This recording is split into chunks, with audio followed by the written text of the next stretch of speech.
keterangan saksi, bukti yang lain akan menentukan hasil buktian forensik. Karena secara formal UGM sudah menyampaikan. Sekarang secara material seperti apa?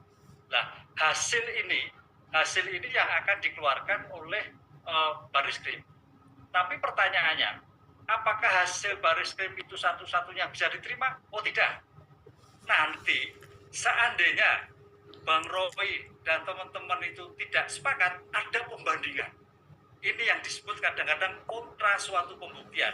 Jadi hasil forensik itu dari penegak hukum, bisa juga hasil forensik dari para pihak pelapor. Ini kalau kita lihat, seperti halnya kalau kita lihat visum dari penegak hukum, visum ulang dari para korban dan sebagainya. Itulah yang untuk membandingkan.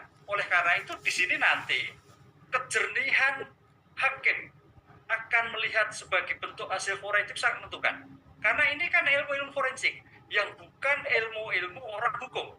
Tapi sejauh mana para penegak hukum itu bisa menjelaskan hasil forensik ini dan bisa meyakinkan hakim.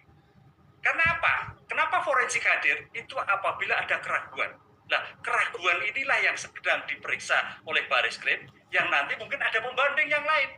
Dari hasil-hasil forensik itu nanti hakim menentukan.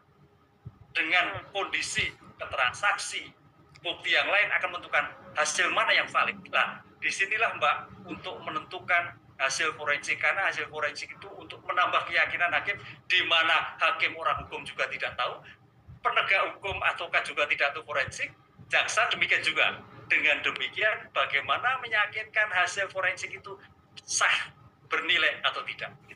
Artinya saling menguatkan satu sama lain antara saksi, forensik, dan juga pembanding, atau ada yang lebih besar yang akan dipertimbangkan tapi Prof? Iya, padahal nanti kan Bang Roy juga bisa melihat hasil forensik, kemudian Baris-Krim juga disandingkan. Nah, disinilah nanti hakim akan melihat bobot yang bernilai sah, nilai suatu bukti asli atau tidak itu akan di sana. Identik itu di sana. Sini tanggung jawab hakim sangat berat untuk melihat, karena bukan keilmuannya, tapi keilmuan dari orang ahli IT forensik yang bersangkutan. Ijazah atau skripsi. Kalau ijazah ya ijazah, gitu kan. Disinilah ijazah yang akan dilihat sejauh mana identifikasi tentang tanda tangan, sejauh mana identifikasi tentang stempel, sejauh mana identifikasi tentang kop surat. Nah, itu yang saya kira akan dinilai nanti. Makanya Pak Dir Mabes Polri tinggal 10, karena 10 itu yang menentukan, 10% itu. Karena 10% itu menentukan identifikasi tentang ijazah, identik atau tidak identik. Apa? Nomornya, tanda tangannya, kemudian stempel.